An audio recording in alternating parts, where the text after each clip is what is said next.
Ambot lang kung nakabalo ba mo nga ang mga munghi mga igsuon daghan kini sila og mga oras sa pag-ampo. Kung wala ko na sayop adunay at least 5 ka higayon nga mag-ampo sila sa matag adlaw tingali masubra pa. Unya sa usa ka monasteryo adunay higayon nga may nianang maong monasteryo adunay niabot nga iring. Unya kadtong iring nga niabot didto nga sa ato padili ilaha sa matag higayon nga mosulod sila sa kapilya sa ilang chapel sa monastery aron sa pag-ampo mosulod pod og apil ang iring. Unya ang iring pirming naa sa tubangan magsigig lakaw-lakaw, magbahis-bahis, magdagan-dagan ug ingunana no disturbo kaayo sa mga munghi nga nagampo o nagmeditate. Mao to nga usa sa ilang mga meeting ilang gihisgutan ang iring. Ningon sila unsaon manato ning iring nga bali mang pagkasamuka unya disturbo man kaayo nato kung magampo ta. So nakahukom sila nga dakpon tong iring unya hiktan ug unya ibutang dito sa gawas no sa kapilya. Pero samtang gibutang nila ang iring sa gawas nga gihiktan, ang iring nagsigig tiyabaw dito sa gawas unya sigig lugnot. So disturbo gihapon ang mga munghe. Muna nga nagmeeting na pud sila usob unsaon man nato ning iring nga disturbo man gihapon. So ang superior sa community sa mga munghe nakahukom nga ang iring nga gihiktan ila na lang dadon sa sulod unya ihigot sa atubangan kay naa man pud siya lubngan dito man siya maglubog pirmi at least no kung naa siya sa tubangan gihigot siya maglubog ra siya di na siya magsigig lakaw-lakaw di na sila magdisturbo makaampo na sila tarong. So tuod man mao to ilang gihimo unya nasulbad ang ilang problema sa iring kay magpundo naman ang iring dito sa tubangan sa altar. Usa ka higayon ang superior sa mga munghe katong maong community gibalhin sa lain nga community sa lain nga monastery. Unya gipulihan siya laing superior katong sunod nga superior magtan-aw siya sa mga munghe didto nga kada nila ampo mudakop sa iring ihigot ang iring at tubangan sa altar sa ilahang chapel unya magampo sila naanad siya nga moputoy buhaton sa ubang mga munghe wala pud siya nangutanag ngano unya kadtong kauban nga mga munghe sa original nga team nga didto sa original nga community gipangbalhin pud hinahinay hangtod nga nahurot sila. So mga bag-o na nga mga munghe technically ang nahibilin. Nga puros wala kabalo nga nung dunay iring nga higot dito sa tubangan. Sunod-sunod ra pud sila kada nila ampo ilang dakpo ng iring ilang higtan ibutang dito sa tubangan. Karon kay namatay man ang iring. So pagkamatay sa iring unsa may gibuhat nila nangita sila laing iring. Tradisyon. Muna'y problema mga igsoon sa gitawag og tradisyon nga wala masabti sa tawo. Di ba?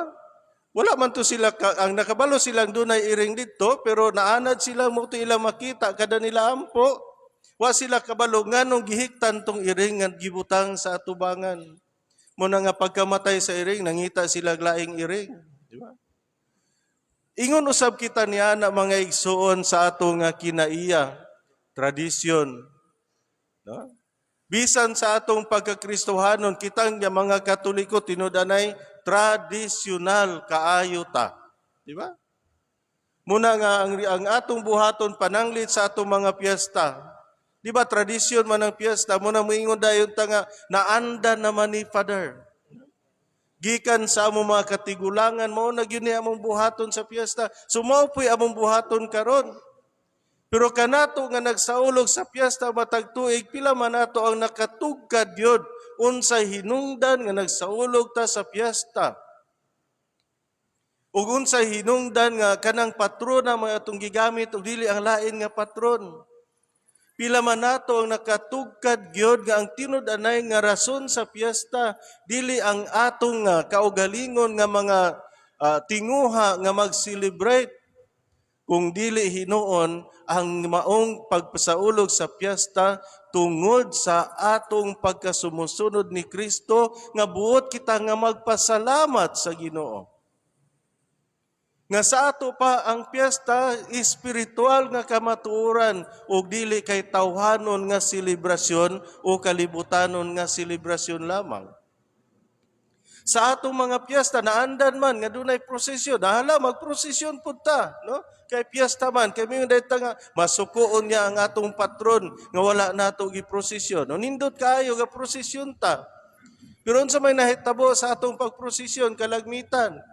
Samtang ga prosesyon ta, dunay nag-inom dire, dunay ga video kay didto, dunay galalis didto, naay mangagi nga baliwala ra nga atong gihimo. Kay ngano man ang atong gihimo tradisyon ra man nga wala nato hingpit nga masabti.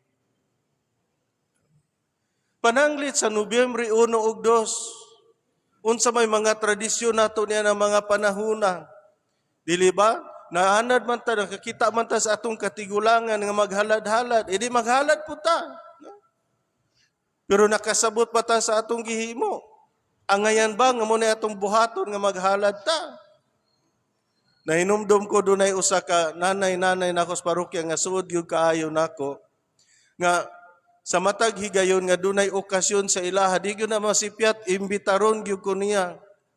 Nya natingala ko Nobyembre 1 ug 2, dako nga kasaulugan sa simbahan, sigurado ko nga dunay say giandam dito sa ila, wala man nang imbitar si nanay. Sumutong akong giadto dito sa ilaha, no? Gi-surprise nako or naghuna-una po ko gamay nga basi nalimot agoy si nanay, na busy dagoy, moadto na lang ko dito bisag wala nang imbitar. So niadto ko anang pagkakilom-kilom na. Pag-abot na ako dito, maogi akong naabtan si nanay, daghan kaayong pagkaon nga gibutang sa lamisa. Naay mga kandila, dayon nagsugod siya panampit sa iyang lulo, sa iyang lula, sa iyang bana, patay naman iyang bana ato, no? Iyang mga anak nga nangamatay na, o mga silingan, mga paryente nga nangamatay na. No? Yamin siya nila, dali na mo dire, mga una ta. No? Yung mutkalit tungtunga diha sa lamisa, mukaratil, may padagoy siyang dagan. Kaya patay naman to gusto tang sa dili. Nga makalingaw pag yun ini. Ang iyang bana namatay sa high blood. Kay kusog kay mukaon og humba. Unya ang gihalaran og humba. Kay paborito siyang bana ng humba. Kapila mo niya patyo niyang bana ng high blood. Tradisyon. Ang naandan mo'y gibuhat bisan pa kung kini dili mao. O wala hingpit nga masabti. Tanawa ragod sa ebanghelyo karon mga igsoon, muning akong gisulti ning duha. Tungod kay mao gayud kini ang nahitabo sa ebanghelyo, makita nato mga igsoon nga sa ebanghelyo ang mga Pariseyo ug ang mga magtutudlo sa balaod mireklamo ngadto kang Hesus. Miingon sila nga naman nga ang imong mga tinun-an na ngaon nga hugaw ug kamot sa ato pa, wala sila manghugas o manghunaw sa ilang kamot. Tradisyon. Kay mao man gitudlo sa atong mga katigulangan ngano wa man ninyo buhata. Unya mga igsuon sa kultura sa mga Hudiyo, dali kayo makit-an kung ang tao wala manghugas sa kamot kay ngano man ang ilang kamot dili kutob dire. No? Pulso ra na ang ilang kamot gikan sa tumoy sa tudlo abot sa siko. Munay kamot. So sa ato pa og dili basa ning imong siko padulong diri sa ubos, di wa ka nang hinaw. Or kung diri la ang basa, wa ka ang nanghinaw ka pero dili insakto nga pagpanghinaw, sumala sa gitudlo sa mga katigulangan, tradisyon. Muna nga nasuko sila sa mga tinun-an ni Jesus, nangutana sila ni Jesus, wala hinungdan ng imo mga tinun-an kay wala magtuman sa atong tradisyon nga gitudlo atong napanunod sa atong mga katigulangan. O dili ba hinuon, wa ka hinungdan nga pagka magtutudlo, kay wala nimo sila tudlo sumala sa agitudlo sa atong napanunod sa atong mga katigulangan. Muna ilang buot ipasabot nga to kang Hesus. Muna nga wala magduha-duha sa Hesus sa pag-ingon kanila, wala gayud mas sayop si Isaías sa iyang pagpanagna mahitungod kaninyo. Kay matud pa sa Dios sumala sa gisulti ni Isaías mingon sa Hesus, kining mga tawhana nagpasidungog kanako sa pulong lamang. Apan ang ilang kasing-kasing halayo kanako. Kawang lamang ang ilang pagsimba kanako, kay ilang gitudlo nga balaod sa Dios ang mga sugo nga hinimo lamang sa tawo. Kining mga tawhana nagsimba kanako sa pulong lamang o nagpasidungog kanako sa pulong lamang, wala sa ilang kasing-kasing. Tan-awon kuno nato karon mga igsuon ang tagsa-tagsa nato kakaugalingon. Ang atong mga kasing-kasing, kining atong pagsimba sa matag Domingo, gihimo ba nato kini tungod sa atong pagtuo sa Ginoo nga nahigugma kanato? Or gibuhat lamang nato kini kay naanda na? Or gibuhat lamang nato kini kay lagi binunyagan ta? O gibuhat lamang nato kini kay muni ang gitudlo nato sa atong mga katigulangan? Kung wala nato kini buhata tungod sa hingpit nga pagtuo niya ng moong Dios, nga mihalad siyang kaugalingon alang sa atong kaluwasan, matod pa ni Jesus sa Ebanghelyo, kawang ang atong pagsimba. Kay wala nato gibutang ang Dios diha sa kinahiladman sa tagsa-tagsa nato kakasing-kasing nga Kristohanon.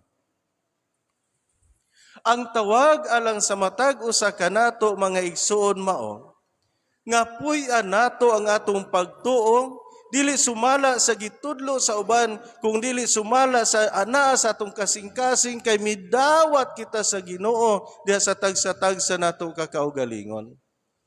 Matud pad bitaw ni Moises mga igsoon sa unang pagbasa karon nga gikutlo gikan sa basahon sa Deuteronomio. Mingon si Moises, pagmatngon kamo sa tanang sugo nga gitudlo ko kaninyo, og tumana kini ninyo aron magpabilin kamong buhi ug makasulod, no? Og makapanag-iya sa yuta nga gihatag sa Ginoo ang Dios alang kaninyo. Pagmatngon kamo sa mga sugo ug tumana ninyo kini. Unsa mang sugua ang gipasabot ni Moises? Una, adunay napulo ka sugo na sayod kita niana, no? Napulo ka sugo sa Dios. Pero kung atong tan-awon ang gitudlo na Jesus, sa higayon nga ang adunay tawo nga nangutana kang Hesus sa pag-ingon, unsa man ang labing hinungdanong sugo? Miingon sa Jesus, una, higugmaa ang Ginoo nga imong Dios sa tibuok mong kasing-kasing, sa tibuok mong kalag, sa tibuok mong kusog, sa kinatibuk-an sa imong kaugalingon, higugmaa ang Ginoo nga imong Dios labaw sa tanan. Munay una. Niyon sa ikaduha, higugmaa ang imong isig katawo sama sa imong paghigugma sa imong kaugalingon. Nga sa ato pa mga igsoon, kung tan-aw nato kining duha, nga gisulti ni Jesus, adunay usa lamang kasugo gikan sa napulo kasugo nga gihatag niya ngadto kang Moises. Kini mao ang sugo sa paghigugma. Paghigugma sa Dios labaw sa tanan, paghigugma sa isig kaingon sama sa paghigugma sa kaugalingon. Nga sa ato pa, kung puy-an nato ang gitudlo ni Moises mga igsuon, dili lisod. Dili daghang butang atong huna-hunaon kay nganuman sa matagi gayon nga adunay mo santop sa atong huna-huna, iyon na nga mangutana kita sa atong kaugalingon, makapahimuot ba kini sa Ginoo? Sa matagi gayon nga aduna kitay mga desisyon nga buhaton sa atong kinabuhi, igo na nga mangutana kita, angay ba kini nga buhaton bilang sumusunod ni Kristo. Sa matag higayon nga aduna kitay mga buhat nga kinahanglan atong tumanon diha sa inadlaw natong kinabuhi, angayan nga mangutana kita, makapahimuot ba kini sa Ginoo? Timaan ba kini sa akong paghigugma sa Dios nga una na nga nahigugma kanako? Dili lang basta tradisyon ang atong sundon, kung dili hinuon mga igsuon, ang Dios labaw sa tanan. Ug dili nato kalimtan nga gihigugma kita pag-ayo sa Ginoo. Kay kung wala pa ta pahigugma sa Dios, dili niya ipadala ang iyang bugtong anak dinhi sa kalibutan. Kung wala pa kita higugma sa Dios, dili magpakamatay si Kristo alang sa matag usa kanato. Kung wala pa kita higugmaa sa Dios, dili niya tagaagbili ang atong pagkatawo dinhi sa kalibutan. Apan kay gihigugma man kita sa Dios, nagpakamatay siya alang sa atong kaluwasan. Mihalad siya siyang kaugalingon nga kinabuhi aron mabuhi kita uban kaniya. Ug mao kana ang angayan nga magdasig kanato mga igsuon diha sa atong pagkasumusunod ni Kristo. Magkinabuhi kita nga iya ni Kristo kaysa tinud-anay iya man kita ni Kristo nga nahigugma kanato og mihalad siyang kaugalingon alang sa atong kaluwasan. Hinaot mga igsuon nga dili unta kita mga buta. Dili unta kita masipyat diya sa atong pagtuman sa mga tradisyon sa simbahan, gikinahanglan kini kay makatabang kini sa atong pagtuo. Apan kining mao mga butang angayan nga maglig-on sa atong kinabuhi.